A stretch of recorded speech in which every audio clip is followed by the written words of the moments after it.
Back on record, State versus Davis, C-377-407. Looks like we have the jury lined up. Anything we need to address before we bring them in? Not from the state. Mr. Sam? Yeah, we do have one request of the court. I understand that the state will be putting on a witness that actually has a medical appointment back in California tomorrow. Okay. And so as a result, I would like to be able to do my cross after they present all of their direct evidence, which would include the recording that will be played with regards to an interview with Mr. Davis. But I'd like to do that at the end instead of in the middle like we did yesterday or the other day with Detective Miller. There were questions I wanted to ask Detective Miller that I just couldn't do after the recording had been played. And so I understand that this Detective Dupree, would be in California tomorrow for the appointment.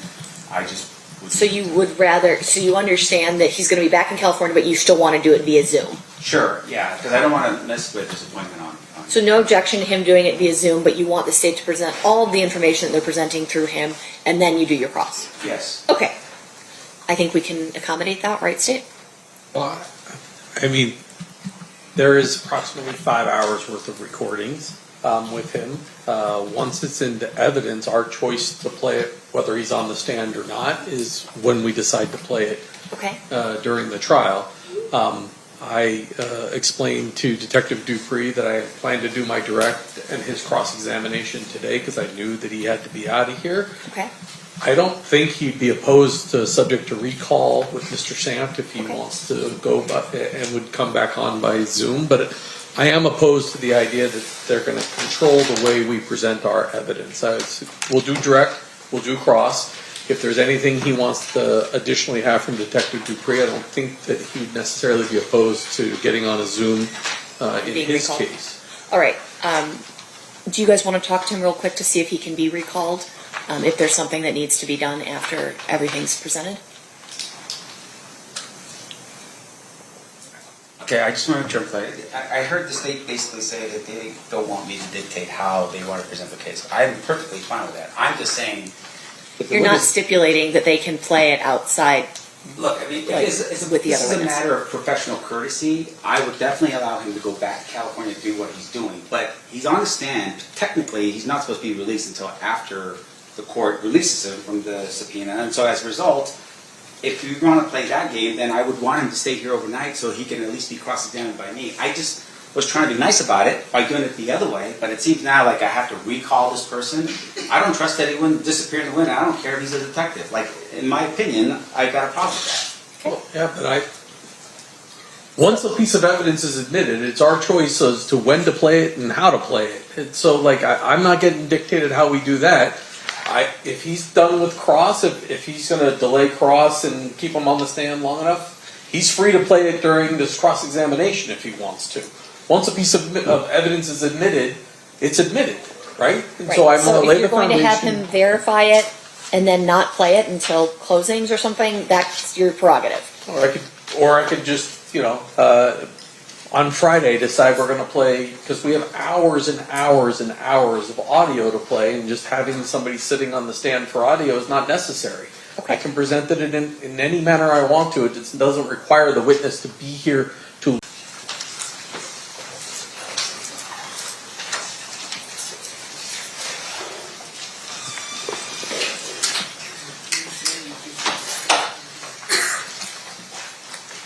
You solemnly swear the testimony you're about to give in this section shall be the truth, the whole truth, and nothing but the truth, so help you God?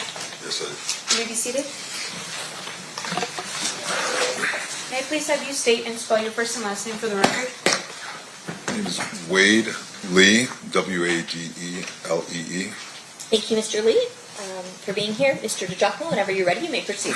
Thank you. Let me just get the clerk the next thing in order. I know we're kind of messed up. Okay. Sir, back in the 90s, how were you employed? I was a special agent with the FBI. How long were you with the FBI? 25 years. And when did you start?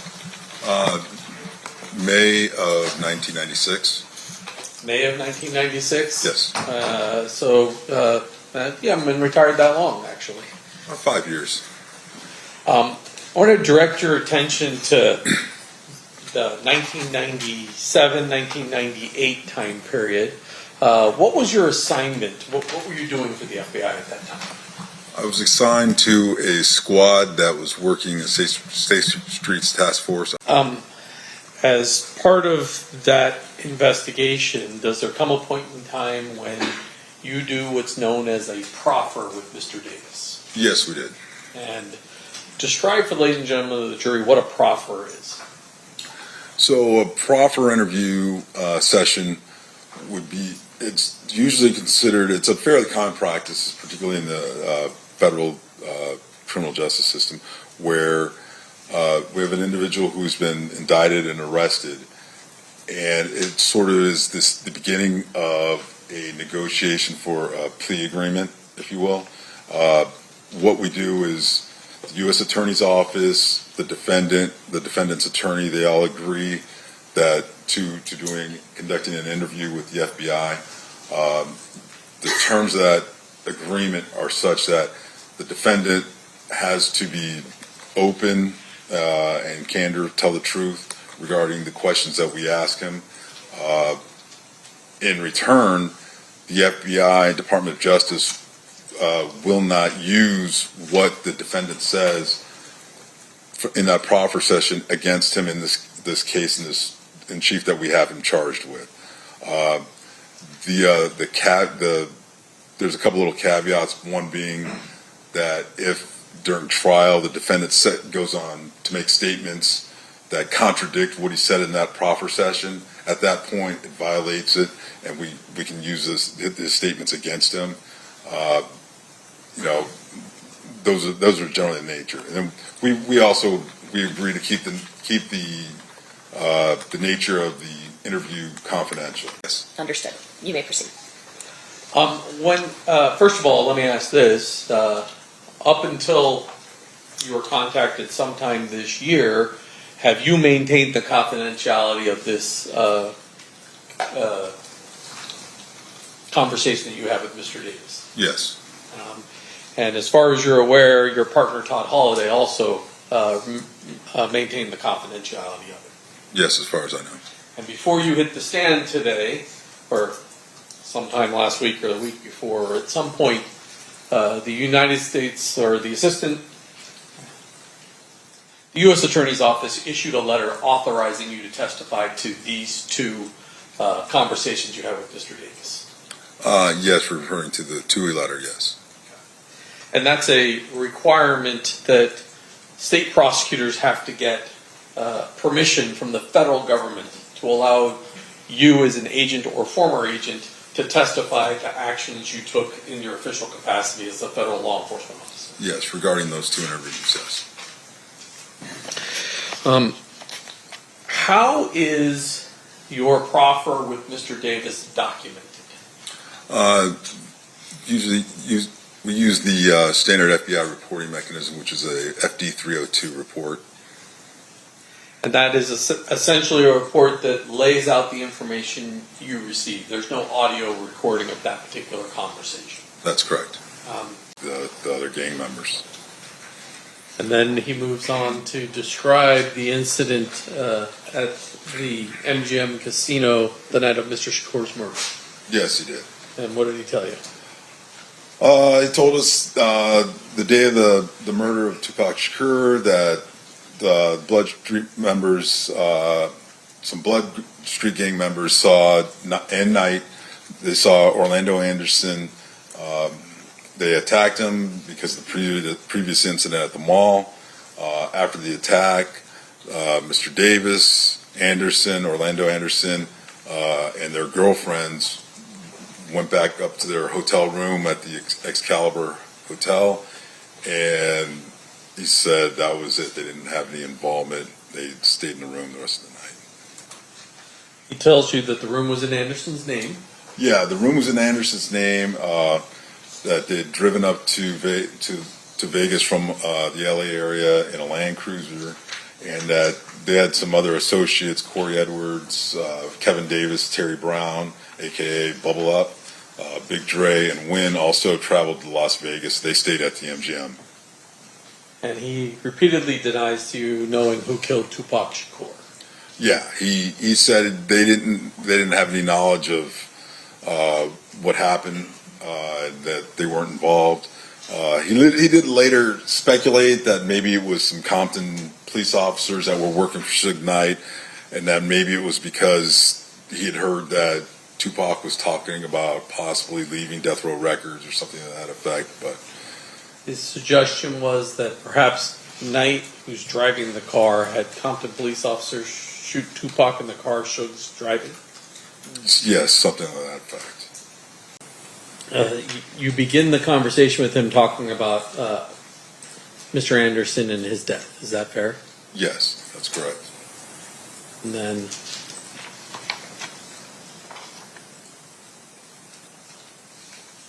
Mr. Davis tells you he's not aware of any motive for why Blood Gang members or individuals associated with Death Row Records would have wanted to kill Anderson.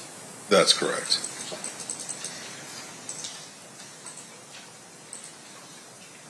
And then he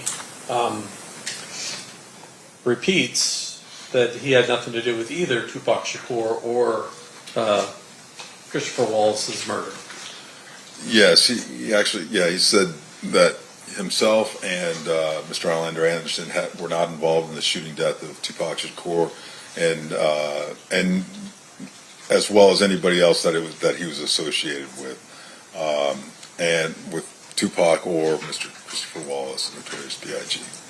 Does he speculate again as to who would have been involved in these two murders?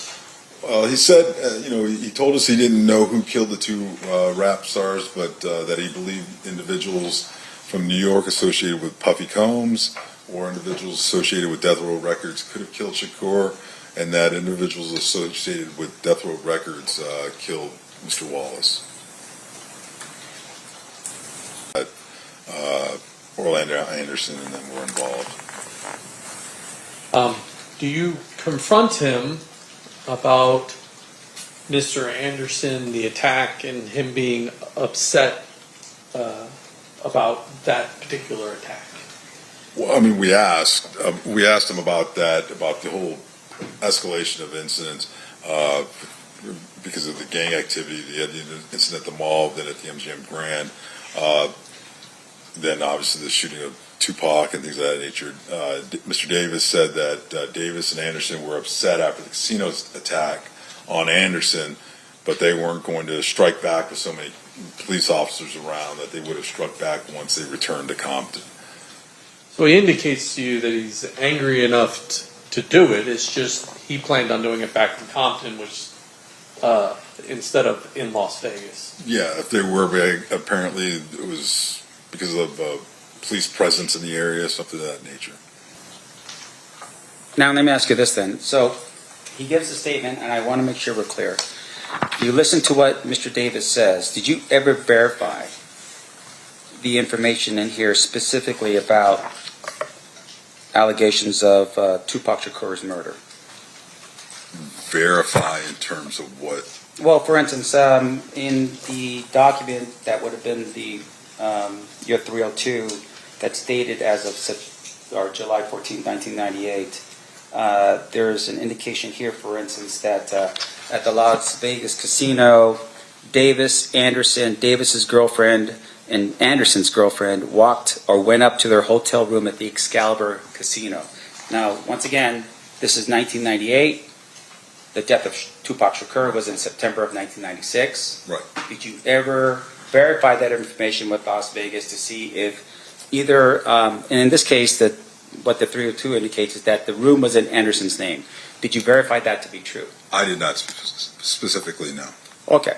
And then with regards to the way in which he describes, meaning Mr. Davis, how they got to Las Vegas, he says in here that they drove to Las Vegas in a Land Cruiser. Any particular reason? I mean, did he have a Land Cruiser? Was there any verification of that information? I did not verify that. No. Now, in addition to that, he had indicated that Corey Edwards, Kevin Davis, Terry Brown, and Big Dre, or AKA Big Dre, Big Dre and Wynn had also traveled to Las Vegas. Did you ever verify if any of those individuals went to Las Vegas? No, I did not. And whether or not they stayed at the MGM Casino. No, I did not. Okay, so once again, for the jury's edification, shooting takes place in September of 1996. You're getting this information from Mr. Davis on July 1998, right? Yes. About a year and, Right. 8 months, 9 months, something like that. Now, in addition to that, he had made mention, at least with that first interview, that he believed that Compton police officers had been the ones to have committed that particular act, the crime in Las Vegas, in terms of the shooting of Tupac Shakur. Mhm. Is that a yes? Yes. And once again, that's just for the I'm sorry. record. Yeah, Okay. I'm sorry. And with regards to that, though, sir, did you ever look into the possibility that Compton police officers may have been involved in the shooting of Tupac Shakur? I did not specify. So with regards to the information that you received and the phone calls that you had, were there any phone calls at all in which this guy over here, Mr. Davis, somehow admitted or said anything along the lines of that he was either involved in the murder of Tupac Shakur or that he was even in Las Vegas on the day it happened?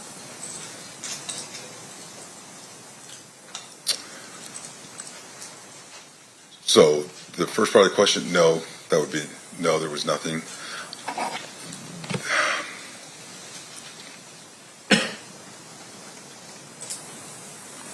Regarding the second part, being in Las Vegas, I believe my recollection is that there was conversation about being in Vegas and coming back to Vegas after the incident, the incident being the murder of Tupac Shakur, but that was it. Okay, and once again, I don't want to put any real pressure on you. This is 30 years ago. Right. So in terms of that kind of information, that would have been at least given to somebody that would have been interested in knowing whether or not, Duane Davis was in Las Vegas at the time of the shooting of Tupac Shakur. Fair? Yes. And as far as you can recall, without looking at any notes to refresh your recollection here, that was never done. Can you repeat that? Sure. Did you personally ever make any calls to either Las Vegas Metro, LAPD, or Compton PD specifically about, hey, there's information here that Keffe was in Las Vegas at the time of the shooting? Was there anything like that? So you asked the question and then you said something and you asked a different. Could you please? Is that the FBI answer to the question? Let me break it up. Let me break it up. Did you ever make any calls to Las Vegas Metropolitan Police to say, hey, we've got some information here that Duane Davis, no. Did you ever make any calls specifically to LAPD to say, hey, I've got this guy on the phone, or he's making some discussions here that he was in Las Vegas at the time of the shooting of Tupac Shakur? No, I didn't make any calls like that. And then I'm assuming with regards to Compton PD, did you ever call Compton to talk to somebody like, I don't know, Reggie Wright Sr., the gang guy over there, to say, hey, by the way, one of the guys from your community is saying that he was in Las Vegas at the time of the shooting of Tupac Shakur? No, I did not. And I appreciate. Yes. Now, in terms of that, did you ever verify that information as to whether or not Mr. Davis was lying or not about that? No, I did not personally verify that. And so as of this particular moment, as you're sitting here right now, do you have any facts at all that establishes that Mr. Davis was a shot caller or the leader of the Southside Crips? Could you repeat that the way you phrased Meaning, it? do you have any facts? Do you have something that says he said out on the phone, I don't know what they do. They attended a meeting. I mean, it's like. No, I mean, with these gang organizations, there's not like membership cards and things of that nature. It's not like they've got a organized org chart of who is the president, vice president, and this and that nature for the most part. A lot of times it is just word on the street, who runs this area, who's in charge. And it was the way we assessed that Mr. Davis was one of the leaders of the Southside Compton Crips was the totality of information we'd received from numerous informants, witness statements, and things of that. You have both of those. Yes. 302s in front of you, right? So let's start with the July 14th, 98 one. it specifically says in the first paragraph, also, it was understood that the information provided by Davis during the interview would not be used by the FBI in a way which would disclose to individuals outside the FBI that the information came from Davis. Correct. So, other FBI personnel may have learned about this, but certainly you wouldn't be calling Las Vegas Metropolitan Police Department and telling them, hey, guess what Duane Davis just told me? That's correct. Yeah, there's a confidentiality portion of the proffer agreement that this is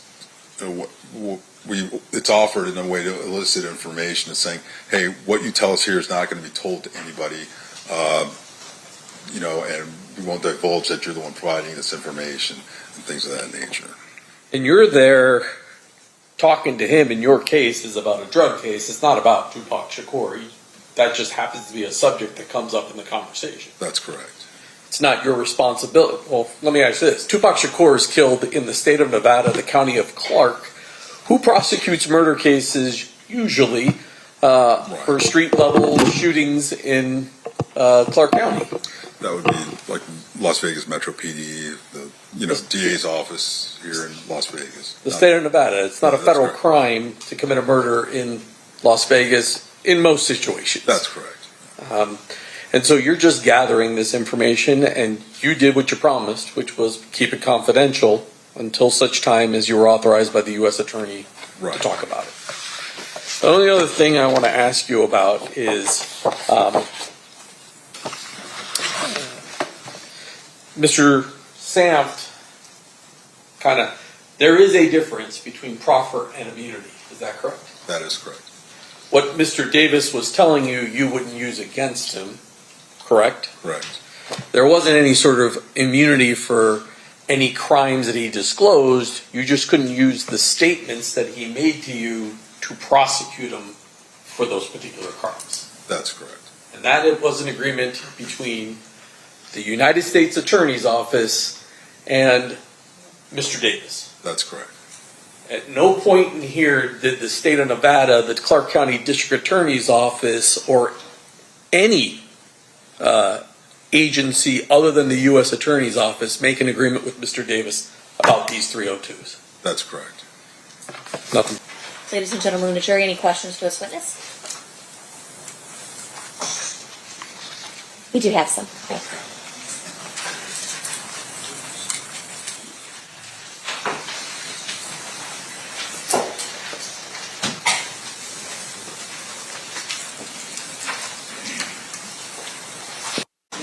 All right, a couple questions from our jurors.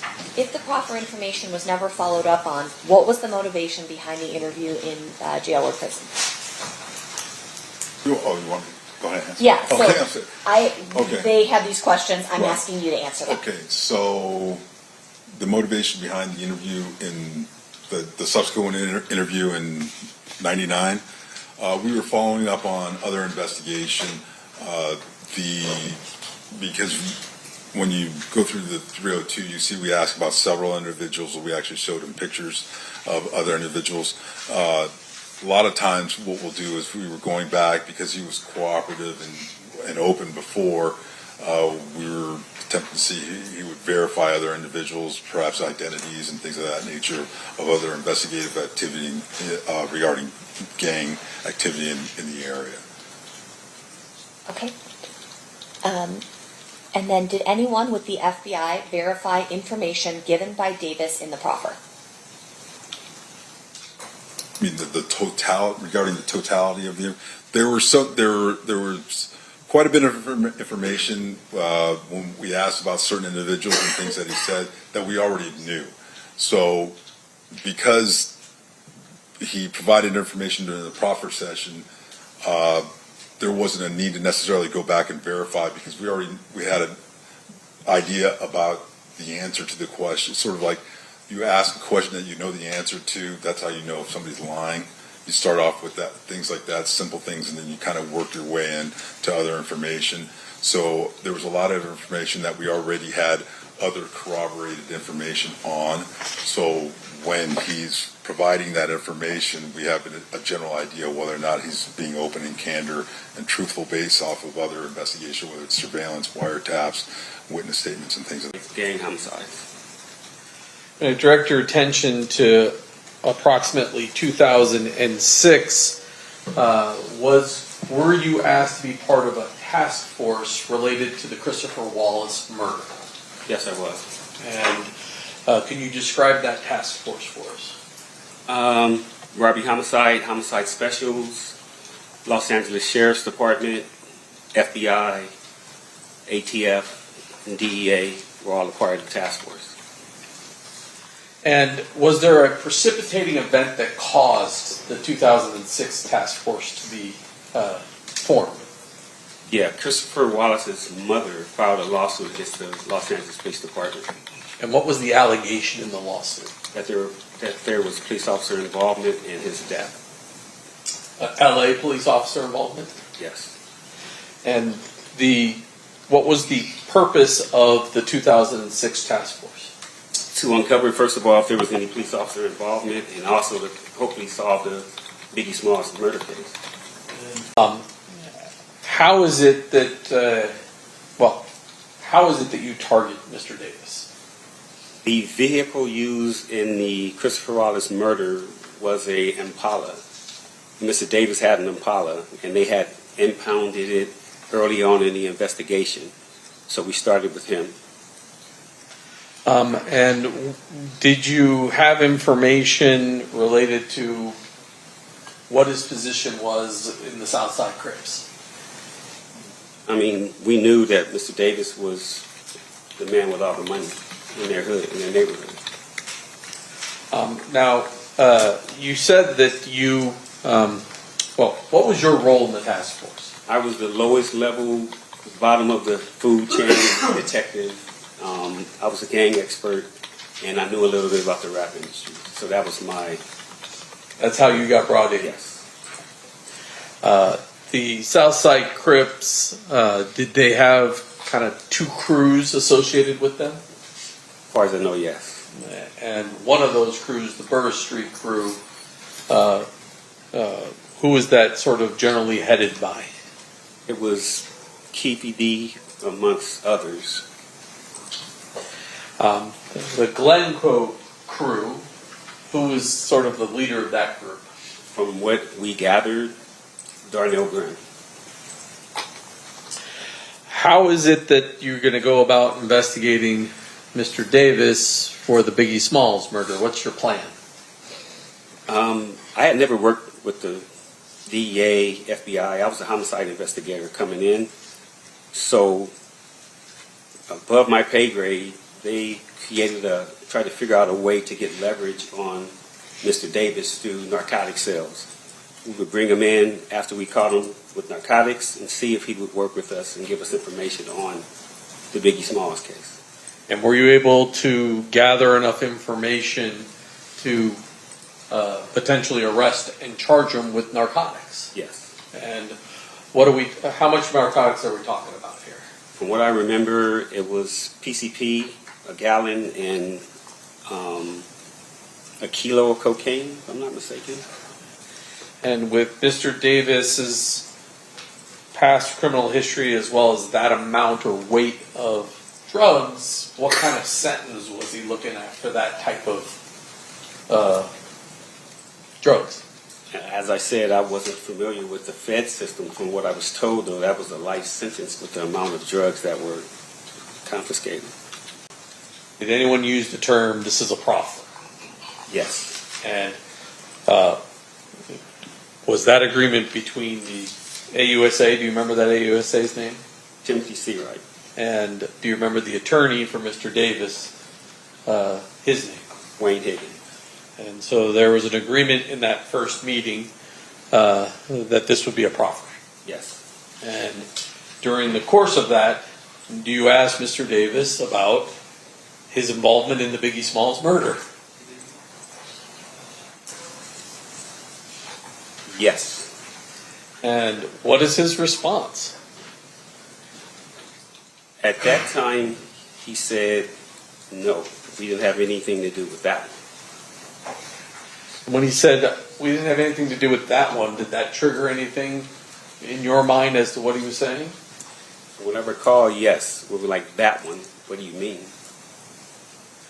And then he What was said, it? we did the other one. He said we did the other one. And so at that point, what did you think he was talking about? Me personally, the only other one was Tupac.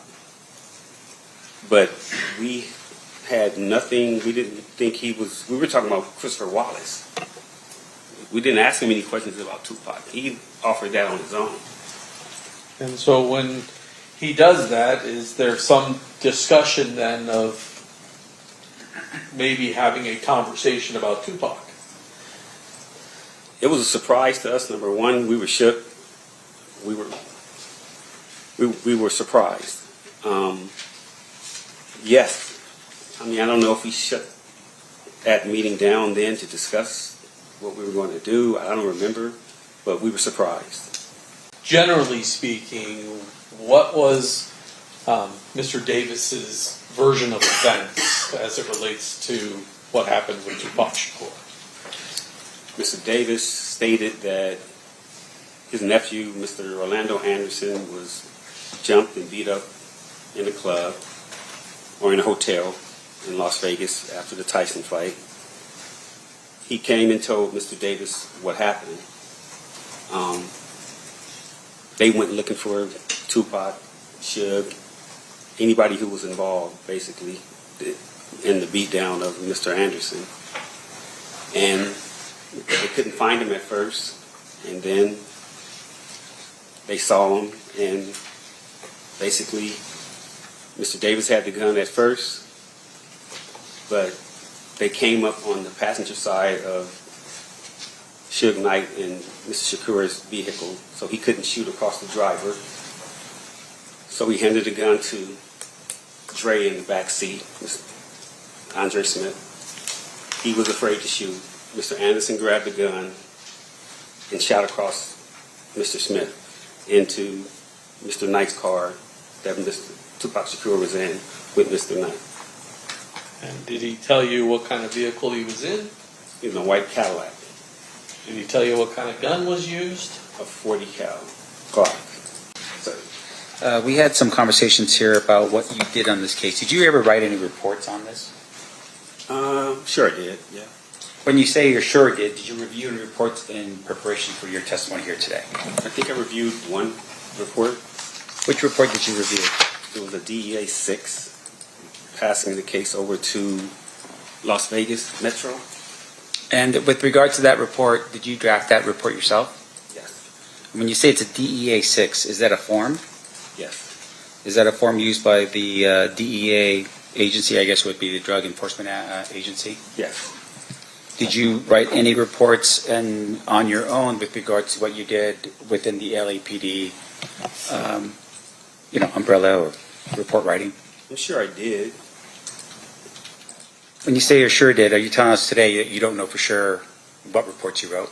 I'm saying that when you have a cold case, a lot of reports are already written. So you interview people and you do a statement on it, but the majority, this was 2006 when we started. The murders happened in 1996 and 97. So a lot of the reports were already written. So with regards to, you're classifying this as a cold case? Yes. And what is a cold case to you? It's a case that takes a long time to solve. And with regard to the cold case, which are you talking specifically about the murder here, the murder investigation of Tupac Shakur? I'm talking about what we classified Christopher Wallace's case. I don't know if they classified Tupac a cold case at that time. I see. So you were part of the task force specifically on Biggie Smalls, we just call it Biggie Smalls. That's why we started the task force, because of the lawsuit. All right, and you are classifying that as the cold case. Yes. So all your work would have been under the Biggie Smalls investigation, not necessarily under the Tupac case that we're here for today. Yes. And so with regard to your actions on the Biggie Smalls case, a lot of what you're doing sort of blends into, at least some of it blends into the Tupac investigation, but that wasn't your investigation. No. That was Metro's investigation. Yeah, I don't recall any of those dates. Okay. I just remember the 3 that we dealt with. Right.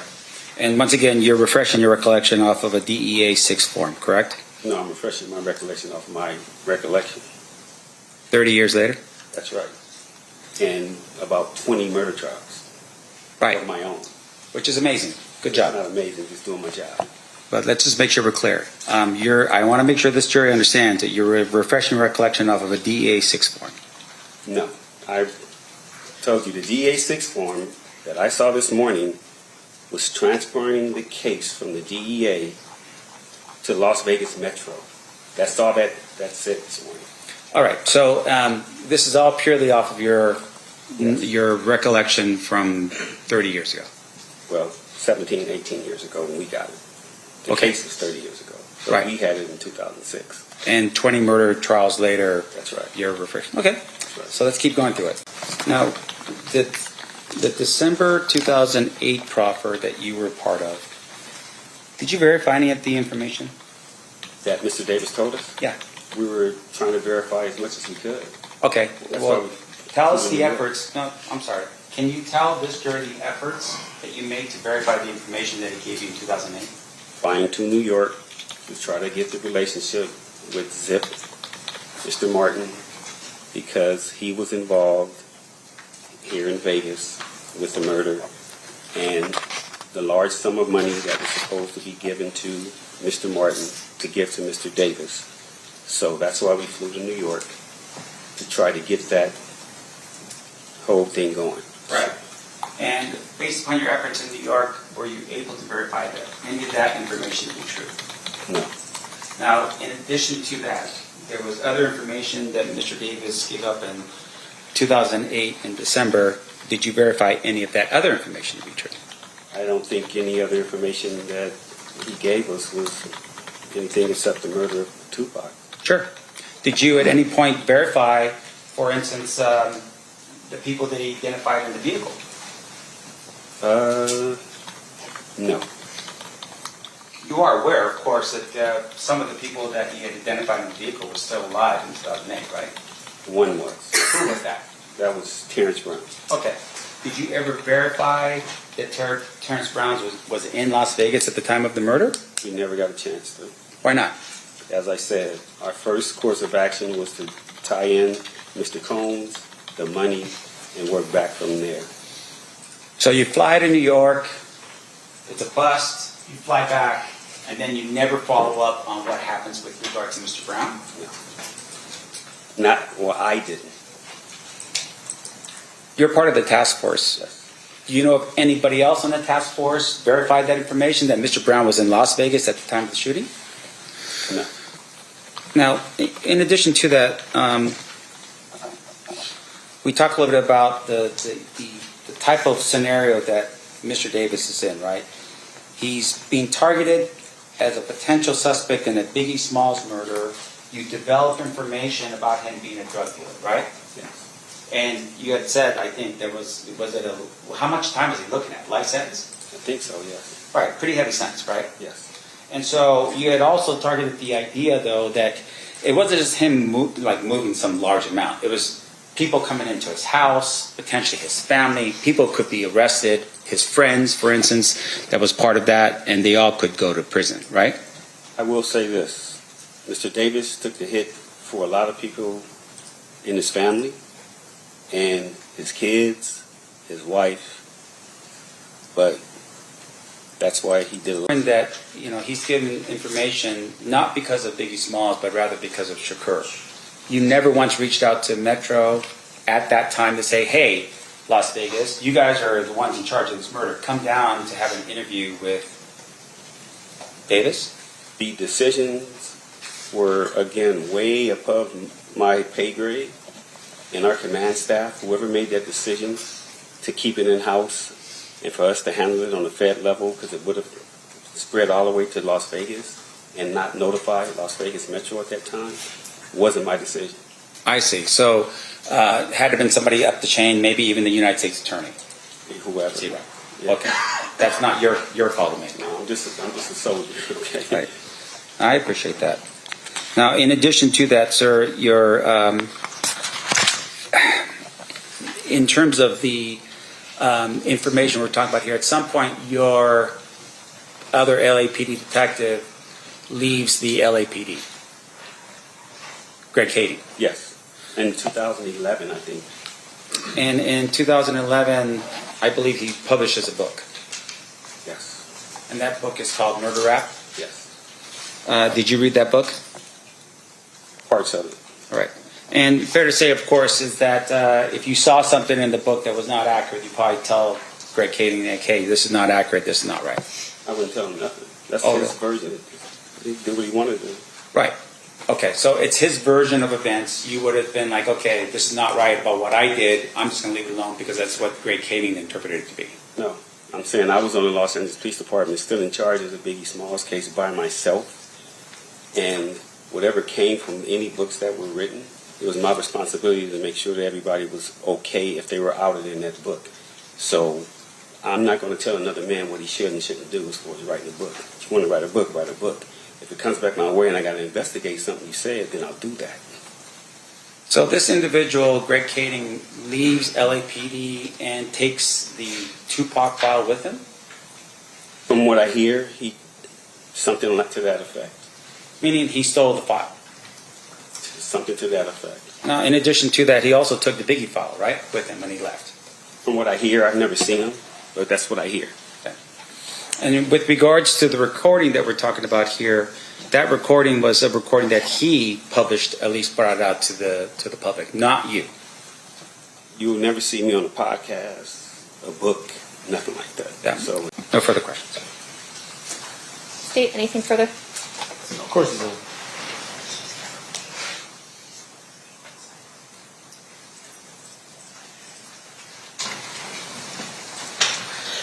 Yes, one follow-up. In your 34 years, 20 homicide trials, ever made a case on a guy confessing to a homicide? yeah, I've had a couple confessions. Yeah. When you were talking to Mr. Davis and he's telling you what he's telling you, did you have reason to doubt his version of events as it relates to the homicide itself?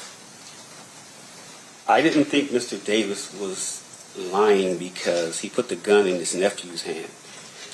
And if anybody knows anything from what I hear, Mr. Orlando Anderson was the man besides Keffe D in that neighborhood. He was the prince, and his family loved him. I didn't think that Mr. Davis would put the gun in his own nephew's hand, dead or alive, and put that smut on him unless it was true. The person that killed Tupac, well, in the neighborhood, he's a hero. In the world, he's a villain.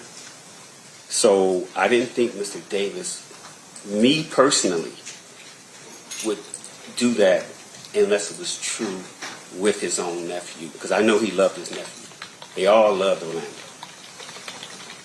And so that particular fact, knowing the culture, and now it's 2008, I mean, let me ask you this. Was Tupac Shakur larger than life after death?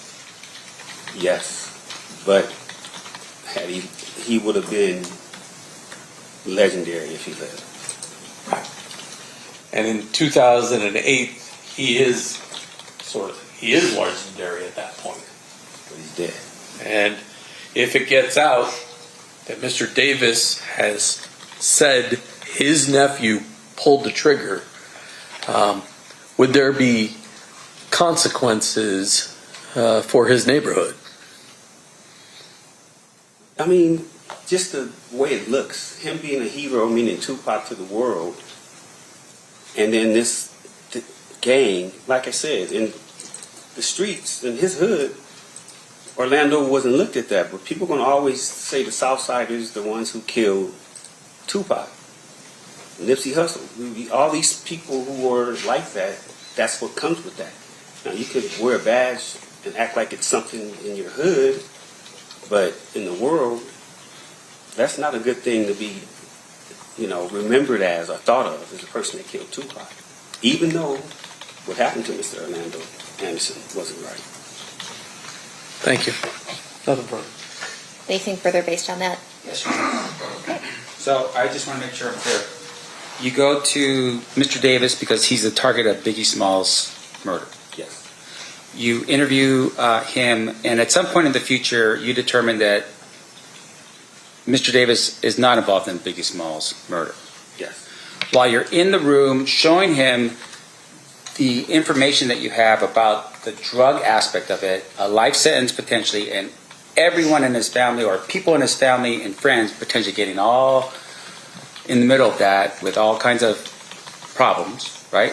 He decides to take the hit, as like you said, right? And instead of saying, hey, I don't have anything about Biggie Smalls, which you now have confirmed, he had nothing to do with Biggie Smalls, so he had no information. He says, I actually have information, and Orlando Anderson is one of those people, right? And at the time he says it, Orlando's actually dead, right?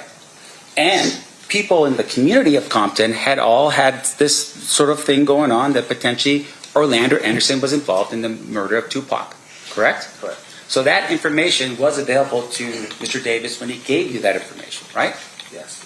But once again, you were targeted for Biggie Smalls, and there was no information that would say he was involved in Biggie Smalls, so he couldn't give you any of that information, right? No further questions, Your Honor. All right, State, what did you want to present next? Well, we're going to start the 2008 statement, so we fill up the rest of the day. Okay. But we have at least one witness tomorrow, so we'll call that witness tomorrow and then probably continue on the rest of the day with the rest of the statements. Does it make sense then? All right. Does it make, Go unless ahead. the court wants us to call the witness tomorrow at 1 and then start the statements. I think that might make the most sense. there's just more time in the statements than there is in the day tomorrow. So we still don't If we finish play it. the half hour today, will that finish it out tomorrow? It all depends on Mr. Sam's cross of the witness. Well, Your Honor, Your Honor, there's two statements, right? I think we can definitely play one of the statements after the witness tomorrow. Okay. And then we have a subsequent statement. We're also playing that we introduced through Mr. Dupree. So. And none of them will finish in the half hour. The 35 minutes we have left. That's correct. That is correct. All right. I'm going to have the jury. I'm just going to have the jury leave a little bit early today. We'll have them back at 1 o'clock tomorrow.